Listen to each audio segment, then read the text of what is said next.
If you have to get very close to me to smell me after I put perfume on, then that perfume has little diffusion. If you can smell me from far away after I put perfume on, then that perfume has heavy diffusion. And that's what these fragrances I'm going to talk to you about today are all about. The most diffusive fragrances. Find out what they are coming right up.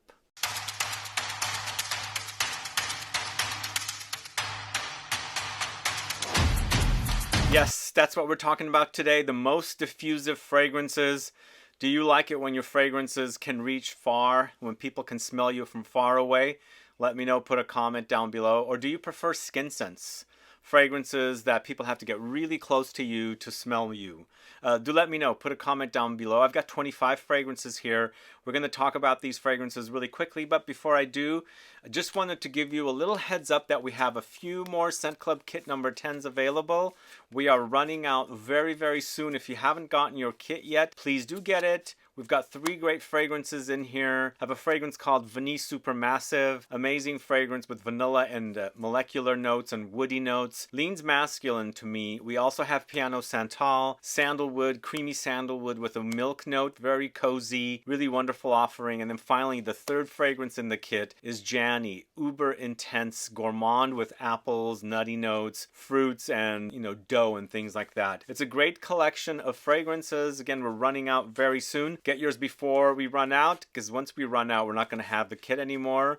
We do drops, and the drops run out, and then we move on to the next kit. But let's get started with the list. The most diffusive fragrances. First fragrance I'm going to talk to you about is Maison Crivelli's Tuberose ASTRALE. Really great offering, brand new offering. And in this list, I'm not featuring the Patchouli because it's a very polarizing scent, but I think this one is universally loved and it's become my favorite next to the Patchouli. I like it because it's got this kind of floral bubblegumminess with some contrast of musky woodiness and a little bit of that cumin touch that Quinton Biche is known for. But really, massive fragrance, really intense and a compliment getter. Wonderful offering, Tuberose ASTRALE from the house of Maison Crivelli. Then MANCERA's Red Tobacco. This is it right here. A room filler for sure. It's very diffusive, massive projection, great sillage, and intense fragrance. It's got lots of amber, spices, and definitely the tobacco. It's a bit ashy and leafy, but a very, very potent experience. I haven't tried the intense yet, but do you need the intense when this is so intense already? Very diffusive fragrance. This is MANCERA's Red Tobacco. And a fragrance that's kind of sort of similar I discovered before I discovered Red Tobacco. It's Parfums de Marly's CARLISLE. Are you familiar with CARLISLE? Have you compared these two together? Do you get the similarities? I actually have a video on the channel comparing the two. And I find this one to be one of the most potent from the house of Parfums de Marly. It's not as aggressive as MANCERA's Red Tobacco. It's not as dirty and rough. This is a bit more smooth, but I like the fact that it's got lots of woods and spices, vanillic touches, and also light fruitiness and things like that. Really great offering from the house of Parfums de Marly with a great diffusion, massive projection, and of course lots of sillage there as well. Then moving on to the house of Maitre Parfumeur at Gantier, it's Ambre Mythique, this one right here. There's Ambre Presso, which is beast mode, but Ambre Mythique is massive. It's intense. Some of these fragrances, be careful where you spray them. The way they just float up in the air goes into your mouth, so close your mouth when you're spraying. But this is an intense, powdery, very powdery, resinous, balsamic, and slightly animalic amber. It's a really, really great fragrance. If you like Ambre Presso and you're looking for a little change of pace and you want to stay in the same family and the same brand, definitely try Ambre Mythique because it is a beastly fragrance and a little bit on the rough side as well. Up next, going to the house of SOSPIRO with Dolce Melodia, this one right here, which has become my favorite fragrance from this house to this day. After a few additional launches that they've done, I still prefer this one. And it's a great diffusive fragrance. Really wonderful fragrance with projection. And I love wearing it. It smells so good. It's Gardenia with Mandarin. There's vanillic touches, musky touches, woodsy touches, and fruity touches. Smells fantastic. And even though with its potency and its diffusion, you can wear it in the warmth. And I feel like I can totally get away with it in the heat. So it's Dolce Melodia from the house of SOSPIRO. Then going to the house of Unique Luxury. It's a Crush on Me, this one right here. Crush on Me is patchouli, which always tends to have a lot of intensity and projection, and of course diffusion. And of course this one has caramel. So it's this kind of sticky, caramelly fragrance with this very earthy, very, very woody characteristic of the patchouli, contrasting and clashing together, creating an explosive experience. There's also some ginger and spices and amber and citruses that come in to create the fragrance. So it's Crush on Me from the house of Unique Luxury. Really awesome, an amazing fragrance with a massive diffusion. Then we're going to the house of Thomas DeMonico. I've been, hyping this fragrance ever since I got my hands on it because it's so good. It's Raw Gold from Thomas DeMonico. And yes, it's a honeyed fragrance. It's intense, it's ambery, a lot of patchouli as well. And it's got the sticky consistency with vanillic touches and some spices and a bit of leather. And then you're supposed to get a bit of a lipsticky touch as well. But super amazing fragrance. And I love its intensity and potency for sure. So it's Raw Gold from the house of Thomas DeMonico. Then, speaking of honey, we're going to the house of Guerlain. And it's Tobacco Honey, this one right here. Tobacco Honey has been a really great fragrance, and even though it's not an extrait de parfum concentration, the way this fragrance has created, it's got a really big diffusion happening, really massive projection, and that's what I like about it. If you like far-reaching fragrances, definitely try this one out. And I don't have designers here. This is pretty much the only brand that's sort of close to a designer category, but they did a great job with this fragrance. It's a tobacco honey, a bit musky, a bit animalic, because honey comes off a bit animalic as well, and people find it a bit off-putting, but I love this fragrance. It's sweet, it's powdery, it's a bit dirty ashy from the tobacco, a wonderful offering with all the spices and things that go in there to create this fragrance. Tobacco Honey from the house of Guerlain. Let me know if you're a fan of that one. Then going to the house of Tiziana Terenzi, it's Hail Bop, this one right here.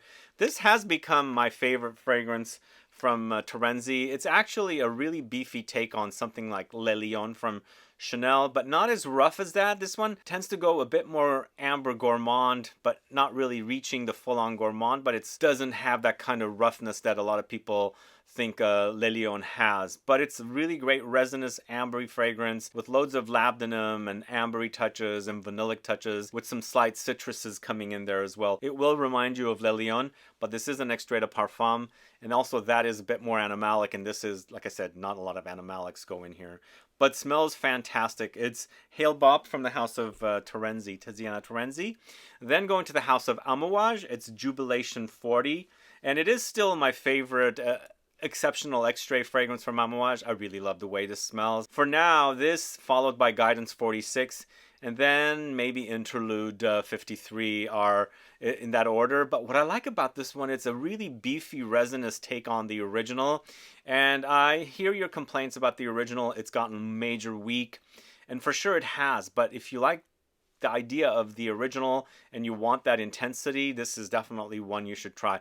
It is extremely pricey though, that's the only negative for it, but once you get past that, it is an amazing fragrance. I like its kind of camphoric, menthol-y kind of experience here that I didn't experience much with the original Jubilation, but really fantastic offering from Amouage. It's Jubilation 40. Let me know if you're familiar with that and a fan of it. Next up, going to the house of Parfums de Nicolai, it's Patchouli Intense, this one right here.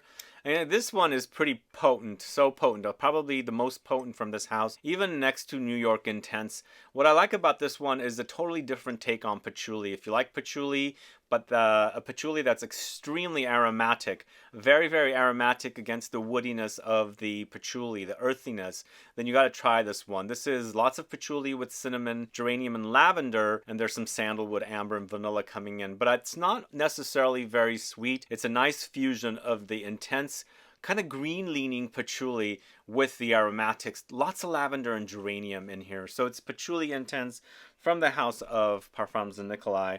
And if you're looking for something a bit more intense and a bit more ambery vanillic, kind of reminding you of Patchouli Intense, try this one from Solace Perfumes, is Piccadilly Memorial. God, this is so intense. Really, really potent. This one chokes you. Make sure your mouth is closed because it'll just kind of spread out and kind of come in. It's just like slowly floats around. But if you like Patchouli Intense from Nikolai, but you want something a lot more rougher and a bit more sweeter and more amber and things like that, but it is like lots of patchouli, definitely try this one. I'm not sure how easy it is to get, but the potency of this is intense. It's extremely diffusive and people will smell you from far away. So this is Salas Perfumes Memorial Piccadilly, or Piccadilly Memorial is what I should say. The next fragrance, going to the house of BDK, this is Passesoir Extrait. Again, this is such a great offering. It has become my favorite fragrance from this house, and I love its diffusion. This has got major projection. It's super, super sexy. It's the nice, really sexy patchouli meshed with some fruits and things like that. Some ambery touches and vanillic touches come in as well. It sparkles, it's intense on you, and garners compliments as well. This one garners me compliments from people, and they seem to like it. But you know what? I really love these kind of fragrances. This kind of reminds me of the idea of something like Mugler's Angel, but with fruits, but a bit more modern take on it. It's a really great take on the original Passesoir, which I liked, I never got, but this is amazing. Wonderful diffusion with this one. So it's BDK's Passesoir Extrait. Let me know if you're familiar with that one. But moving on to the house of Nishané, it is Hachivat Oud. Ooh boy, this is so good. Really, really great, but it's a bit animalic too. They've thrown in the animalic funky oud in here against, you know, the very popular Nishané Hachivat, kind of a different take on something like, you know, Aventus, right? But man, if you like Hachivat, how it's screechy, metallic, and woody against this, you know, slight funky animalic oud, you're going to have to, you know, get your nose on this one because it's really potent, really, really diffusive, massive projection and intense and very, very long lasting. I really enjoy it because I got a bit of bored of Nishané's Hachivat and I was looking for something a little different, and this does satisfy. It takes Hachivat into a really more, you know, adventurous direction with the oud that's in here. So either way, this is Hachivat Oud from the house of Nishané. Then going to the house of Amarud, it's Sunset Oud. Really dark, smoky, woody take on kind of like a Tom Ford oud wood fragrance. It's just very, very potent and intense. And this is not an extrait de parfum. For me, it acts a bit like an extrait de parfum. It's a very, very potent, dark, smoky, spicy oud fragrance. So if you like these kind of fragrances, you're familiar with oud wood and things like that, and you want to explore out and go to a non-designer take on something like that, then this is definitely one for you to try. It's Sunset Oud from the house of Amarud. Let me know if you're familiar with that brand and if you enjoy the fragrances of that brand. Next up, going to the house of Lorenzo Pazzaglia, it's Vampirum. Are you guys familiar with this house? So if you go search Lorenzo Pazzaglia and do it by date, if you go all the way to the bottom, you probably will see the very first video by yours truly, me. And I like the fragrances, and I think they're really super potent. Some are less potent than others, but this one, oh man. If you like a sticky, sweet, vanillic, boozy fragrance, you gotta try Vampirum, because it has 5 types of vanilla in here, and it's a vanilla overdose with rum, tonka beans, caramel, patchouli, white flowers. It is super sticky, intense, very, very diffusive, lots of projection, and very, very long lasting. So it's a very sugary, sweet fragrance, and it's really, really cozy at the same time. But the thing with me is, cozy fragrances are not loud fragrances because they're just really intense. So I don't know if I really find this one cozy. The style is, but the wear is really, really loud. So this is Lorenzo Pazzaglia's Vampirum. Let me know if you're familiar with that one. And the next fragrance, we're going to the house of Narcotica. It's Dulce Diablo, this one right here. So Dulce Diablo is one of those far-reaching fragrances that you got to be careful when you spritz it. Once again, similar to a lot of other fragrances, don't have your mouth open when you spray. Like if you're talking in front of somebody and you're spritzing fragrances around, it will seep in. So it's really, really potent.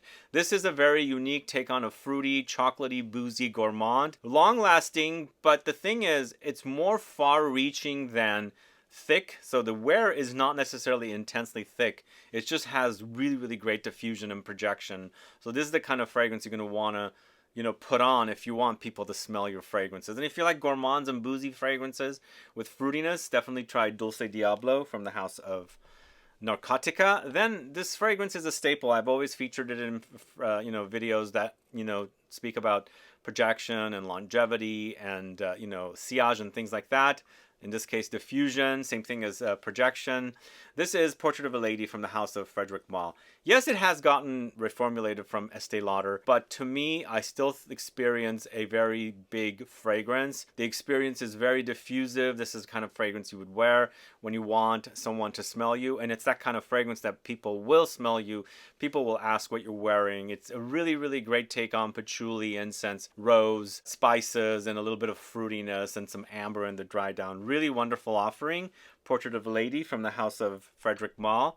Let me know if you're a fan of that one. But this next one I haven't spoken too much about. It's from a house called Al Jazeera, and it's Los Angeles. This one right here. Oh boy, this has such great diffusion, and it's so super sexy. It is a fragrance with patchouli and rose and incense and cloves and raspberry. So there's some slight touches of something that reminds me of Portrait of a Lady, but to me it also reminds me of white patchouli from the House of Tom Ford. So it's a bit different, but then somewhat similar, but with amazing diffusion. This house, I'm hoping that they would, start bringing their fragrances to the States. It's also not very expensive. It's around $135. It's like a 75 ml bottle. But if you're ever in Paris and go to the Champs-Elysees, go to their store and buy this fragrance. Or my favorite, patchouli. Patchouli, on the other hand, which is my favorite, it's not as potent with its diffusion. It still has a lot of diffusion. This one to me has more. Either way, this is Al Jazeera, Los Angeles. Fantastic smelling fragrance. Then moving on to the House of Boadicea the Victorious. It's Harmonious. Really an amazing, amazing fragrance from this house. Does remind me of Dior Homme Parfum. A little bit different, a little bit more makeup lipsticky, and very almost gourmand, because the iris in here and the other notes create this kind of a gourmand effect, but it has rose, you'll notice it, and the fusion of the rose and the iris creates this kind of a makeup lipstick kind of a vibe, but a really awesome take on one of my all-time favorite fragrances, Dior Homme Parfum. And here we have a very luxury version of it. This is Harmonious from the House of Boadicea the Victorious. And then next up, going to the House of Maison Francis Kurkdjian, it's BR 540 Extrait, or Baccarat Rouge 540 Extrait. This is one of the best fragrances with lots of projection and lots of diffusion. This is a more potent take on the original, which is ambergris or ambroxan with saffron, jasmine, musky, woody notes, cedar, and then of course everybody says they get almonds. I get very, very minute amounts of it, if at all. But it is a super sexy fragrance, very, very popular, in fact overly popular, and extremely copied and all made alternative or duped or cloned and things like that. To me, the original is the best still, and I have to say, I wasn't the biggest fan of this when it first came out, but it grew on me and I'm obsessed with the way it smells. It's very, very addicting smell. But this is Baccarat Rouge 540 Extrait from the House of Maison Francis Kurkdjian. The next one I'm talking about is from the House of Thomas Kosmala, and it's Après l'Amour No. 4. Really, really awesome diffusion here with this fragrance. It is an ambroxan bomb. It's very dusty, dry. It's got lots of musk and amber. There's some aromatic notes and citruses and woods here. And if you like the idea of... It's simplistic but so complex with its intensity, if that makes sense. So in the end, you're going to experience a really beefy fragrance, but there's not a lot of things happening with it. You're mostly experiencing the ambroxan here with some of the other notes, but the ambroxan has its woody, musky, ambery, slight aquatic marine touches against some of the other notes that are in here. So this is Thomas Kosmala, No. 4, Après l'Amour. Few fragrances left here. Next fragrance going to the House of Clive Christian. It's Town and Country. Oh boy, this is so potent and super sexy and reminds me of No. 4, but it's like in a different way with the way that Clive Christian does fragrances. This is cedar, patchouli, ambergris, cashmere wood, Labdanum, so some smokiness, resinous touches, lots of musks in here, and of course you've got woods. So it's a woody, spicy, ambery, musky overdose. Really, really great sillage here. Massive projection, of course, great diffusion with this fragrance. It has great longevity as well. So this is Clive Christian's Town and Country. Then going to the House of Xerjoff, we've got Accento Overdose, this one right here. This one to me is so intense, and I was trying to find another Xerjoff fragrance. To me, this still is one of the most potent from this house, and I love it. But it's also the kind of fragrance that doesn't act very heavy because it's a bit more on the fresh side. Even though it has ambery touches when it's drying down, it's got fruits and green floral notes and pine and things like that. So it's a very unique fragrance that you can liberally spray intensely in the summertime when it's hot outside. Then you'll be smelling so good. and, you know, having great longevity with great diffusion. So this is a Cento Overdose from the house of Xerjoff. And then we're going to end the list with this very, I don't know, is the word polarizing? This is followed by the house of Kerosene. So it's interesting how people experience this fragrance so differently. 50%, oh my god, I opened the cap and I'm smelling it. It is so strong. I don't get this fragrance on my clothes whatsoever, because if you do, it's going to be there for a long time. And that's exactly the issue with this fragrance. A lot of people say, I'm lying. That's not the experience. A lot of people say, it's so intense, they can't wash it off. It literally follows you. So it's followed up from Follow, the fragrance that Kerosene launched about 8 years ago, which is coffee focused. This one is a maple syrup and coffee focused fragrance, but it is so super intense, so long lasting.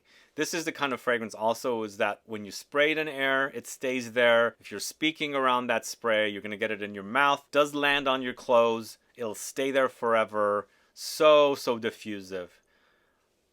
Spray with caution, I should say. But if you're looking for some kind of a fragrance like that, try Followed, because I feel like it's the most diffusive, longest lasting, heaviest sillage fragrance that I've ever put my nose on.